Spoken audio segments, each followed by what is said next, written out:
پطرس بخاری، cinema کا عشق۔ Cinema کا عشق عنوان تو عجب ہوس خیز ہے، لیکن افسوس کہ اس مضمون سے آپ کی تمام توقعات مجروح ہوں گی، کیونکہ مجھے تو اس مضمون میں کچھ دل کے داغ دکھانے مقصود ہیں۔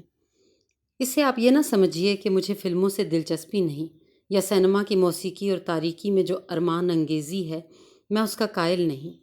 میں تو سینما کے معاملے میں اوائل عمر ہی سے بزرگوں کا مورد عتاب رہ چکا ہوں، لیکن آج کل ہمارے دوست مرزا صاحب کی مہربانیوں کے طفیل سینما گویا میری ایک دکھتی رگ بن کر رہ گیا ہے۔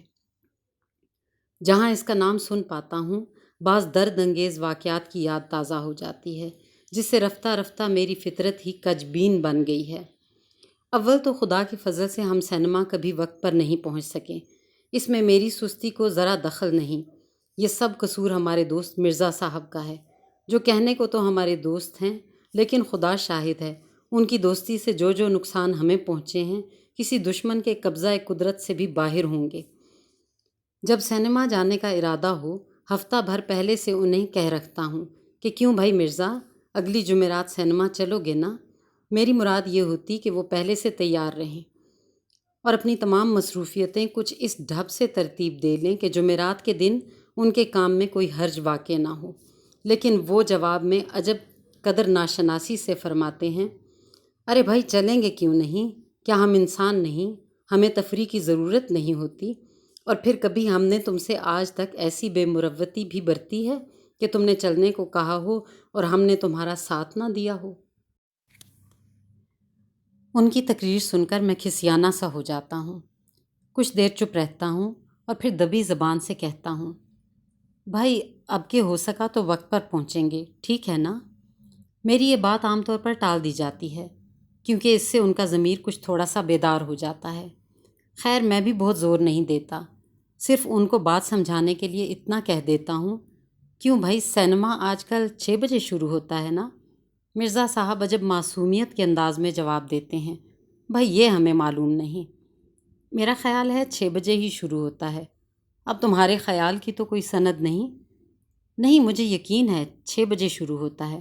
تمہیں یقین ہے تو میرا دماغ کیوں مفت میں چاٹ رہے ہو؟ اس کے بعد آپ ہی کہیے، میں کیا بولوں؟ خیر جناب، جمعرات کے دن 4 بجے ہی ان کے مکان کو روانہ ہو جاتا ہوں، اس خیال سے کہ جلدی جلدی انہیں تیار کرا کے وقت پر پہنچ جائیں۔ دولت خانے پر پہنچتا ہوں تو آدم نہ آدم زاد مردانے کے سب کمروں میں گھوم جاتا ہوں، ہر کھڑکی میں سے جھانکتا ہوں، ہر شگاف میں سے آوازیں دیتا ہوں، لیکن کہیں سے رسید نہیں ملتی۔ آخر تنگ آ کر ان کے کمرے میں بیٹھ جاتا ہوں، وہاں 10-15 منٹ سیٹیاں بجاتا رہتا ہوں، 10-15 منٹ پینسل سے بلاٹنگ پیپر پر تصویریں بناتا رہتا ہوں، پھر سگریٹ سلگھا لیتا ہوں اور باہر ڈیوڑی میں نکل کر ادھر ادھر جھانکتا ہوں، وہاں بدستور ہو کا عالم دیکھ کر کمرے میں واپس آ جاتا ہوں اور اخبار پڑھنا شروع کر دیتا ہوں۔ ہر کالم کے بعد مرزا صاحب کو ایک آواز دے لیتا ہوں، اس امید پر کہ شاید ساتھ کے کمرے میں یا عین اوپر کے کمرے میں تشریف لے آئے ہوں۔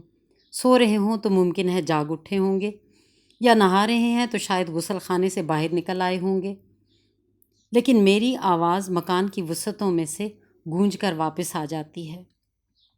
آخرکار 5:30 بجے کے قریب زنانے سے تشریف لاتے ہیں۔ میں اپنے کھولتے ہوئے خون کو قابو میں لا کر متانت اور اخلاق کو بڑی مشکل سے مد نظر رکھ کر پوچھتا ہوں، کیوں حضرت آپ اندر ہی تھے؟ ہاں اندر ہی تھا۔ میری آواز آپ نے نہیں سنی؟ اچھا یہ تم تھے، میں سمجھا کوئی اور ہے۔ آنکھیں بند کر کے سر کو پیچھے ڈال لیتا ہوں اور دانت پیس کر غصے کو پی جاتا ہوں اور پھر کانپتے ہوئے ہونٹوں سے پوچھتا ہوں، تو اچھا آپ چلیں گے یا نہیں؟ وہ کہاں؟ ارے بندہ خدا، آج سینما نہیں جانا؟ ہاں سینما، سینما، یہ کہہ کر وہ کرسی پر بیٹھ جاتے ہیں۔ ٹھیک ہے سینما، میں بھی سوچ رہا تھا کہ کوئی نہ کوئی بات ضرور ایسی ہے جو مجھے یاد نہیں آتی۔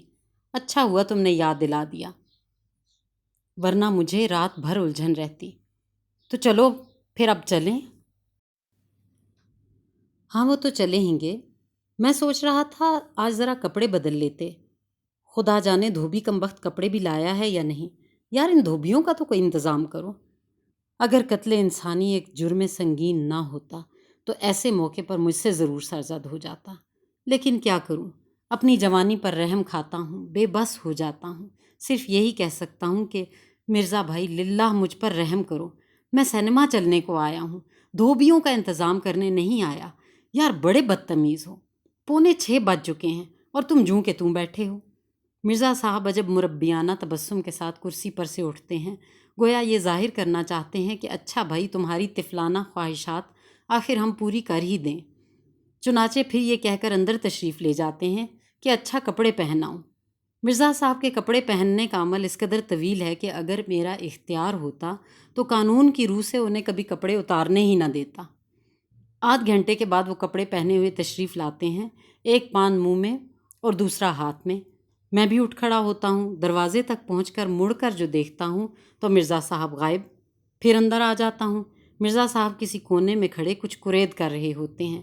ارے بھائی چلو، چل تو رہا ہوں یار، آخر اتنی بھی کیا آفت ہے؟ اور یہ تم کیا کر رہے ہو؟ پان کے لیے ذرا تمباکو لے رہا تھا۔ تمام رستے مرزا صاحب چہل قدمی فرماتے جاتے ہیں۔ میں ہر 2-3 لمحے کے بعد اپنے آپ کو ان سے 4-5 قدم آگے پاتا ہوں۔ کچھ دیر ٹھہر جاتا ہوں، وہ ساتھ آ ملتے ہیں تو پھر چلنا شروع کر دیتا ہوں، پھر آگے نکل جاتا ہوں، پھر ٹھہر جاتا ہوں۔ غرض یہ کہ گو چلتا دگنی تگنی رفتار سے ہوں، لیکن پہنچتا ان کے ساتھ ہی ہوں۔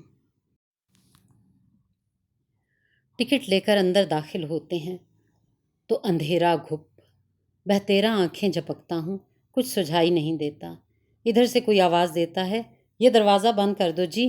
یا اللہ، اب جاؤں کہاں؟ رستہ، کرسی، دیوار، آدمی، کچھ بھی تو نظر نہیں آتا۔ ایک قدم بڑھاتا ہوں تو سر ان بالٹیوں سے جا ٹکراتا ہے جو آگ بجھانے کے لیے دیوار پر لٹکی رہتی ہیں۔ تھوڑی دیر کے بعد تاریکی میں کچھ دھندلے سے نقش دکھائی دینے لگتے ہیں۔ جہاں ذرا تاریک تر سا دھبا دکھائی دے جائے وہاں سمجھتا ہوں خالی کرسی ہوگی۔ خمیدہ پشت ہو کر اس کا رخ کرتا ہوں، اس کے پاؤں کو پھاند، اس کے ٹخنوں کو ٹکرا، خواتین کے گھٹنوں سے دامن بچا، آخر کار کسی کی گود میں جا بیٹھتا ہوں۔ وہاں سے نکال دیا جاتا ہوں اور لوگوں کے دھکوں کی مدد سے کسی خالی کرسی تک جا پہنچتا ہوں۔ مرزا صاحب سے کہتا ہوں، میں نہ بکتا تھا کہ جلدی چلو، خواہ مخواہ میں ہم کو رسوا کرا دیا نا، گدھا کہیں کا۔ اس شگفتہ بیانی کے بعد معلوم ہوتا ہے کہ ساتھ کی کرسی پر جو حضرت بیٹھے ہیں اور جن کو میں مخاطب کر رہا ہوں وہ مرزا صاحب نہیں، کوئی اور بزرگ ہیں۔ اب تماشے کی طرف متوجہ ہوتا ہوں اور سمجھنے کی کوشش کرتا ہوں کہ فلم کون سی ہے، اس کی کہانی کیا ہے اور کہاں تک پہنچ چکی ہے۔ سمجھ میں صرف اس قدر آتا ہے کہ ایک مرد اور ایک عورت جو پردے پر بغل گیر نظر آتے ہیں ایک دوسرے کو چاہتے ہوں گے۔ اس انتظار میں رہتا ہوں کہ کچھ لکھا ہوا سامنے آئے تو معاملہ کھلے، کہ اتنے میں سامنے کی کرسی پر بیٹھے ہوئے حضرت ایک وسیع و فراخ انگڑائی لیتے ہیں جس کے دوران میں کم از کم 200-300 فٹ فلم گزر جاتی ہے۔ جب انگڑائی کو لپیٹ لیتے ہیں تو پھر سر کھجانا شروع کرتے ہیں اور اس عمل کے بعد ہاتھ کو سر سے نہیں ہٹاتے بلکہ بازو کو ویسے ہی خمیدہ رکھے رہتے ہیں۔ میں مجبوراً سر کو نیچا کر کے چائےدانی کے اس دستے کے بیچ میں سے اپنی نظر کے لیے راستہ نکال لیتا ہوں اور اپنے بیٹھنے کے انداز سے بالکل ایسا معلوم ہوتا ہوں جیسے ٹکٹ خریدے بغیر اندر گھس آیا ہوں اور چوروں کی طرح بیٹھا ہوا ہوں۔ تھوڑی دیر کے بعد انہیں کرسی کی نشست پر کوئی مچھر یا پسو محسوس ہوتا ہے، چنانچہ وہ دائیں طرف سے ذرا اونچے ہو کر بائیں طرف جھک جاتے ہیں۔ میں مصیبت کا مارا دوسری طرف جھک جاتا ہوں۔ 1-2 لمحے کے بعد وہی مچھر دوسری طرف ہجرت کر جاتا ہے، چنانچہ ہم دونوں پھر سے پینترا بدل لیتے ہیں۔ غرض یہ کہ یہ دل لگی یوں ہی جاری رہتی ہے، وہ دائیں تو میں بائیں، وہ بائیں تو میں دائیں۔ ان کو کیا معلوم کہ اندھیرے میں کیا کھیل کھیلا جا رہا ہے۔ دل یہی چاہتا ہے کہ اگلے درجے کا ٹکٹ لے کر ان کے آگے جا بیٹھوں اور کہوں کہ لے بیٹا دیکھوں تو اب تو کیسے فلم دیکھتا ہے۔ پیچھے سے مرزا صاحب کی آواز آتی ہے، یار تم سے نچلا نہیں بیٹھا جاتا، اب جو ہمیں ساتھ لائے ہو تو فلم تو دیکھنے دو۔ اس کے بعد غصے میں آ کر آنکھیں بند کر لیتا ہوں اور قتل، خودکشی، زہر خورانی وغیرہ معاملات پر غور کرنے لگتا ہوں۔ دل میں کہتا ہوں ایسی کی تیسی اس فلم کی 100 قسمیں کھاتا ہوں کہ پھر کبھی نہ آؤں گا، اور اگر آیا بھی تو اس کمبخت مرزا سے ذکر تک نہ کروں گا۔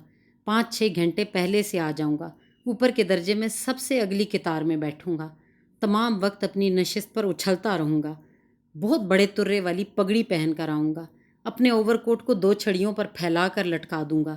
بہرحال مرزا کے پاس تک نہ پھٹکوں گا۔ لیکن اس کمبخت دل کا کیا کروں؟ اگلے ہفتے پھر کسی اچھی فلم کا اشتہار دیکھ پاتا ہوں تو سب سے پہلے مرزا کے ہاں جاتا ہوں اور گفتگو پھر وہیں سے شروع ہوتی ہے کہ کیوں بھائی مرزا، اگلی جمعرات سینما چلو گے نا؟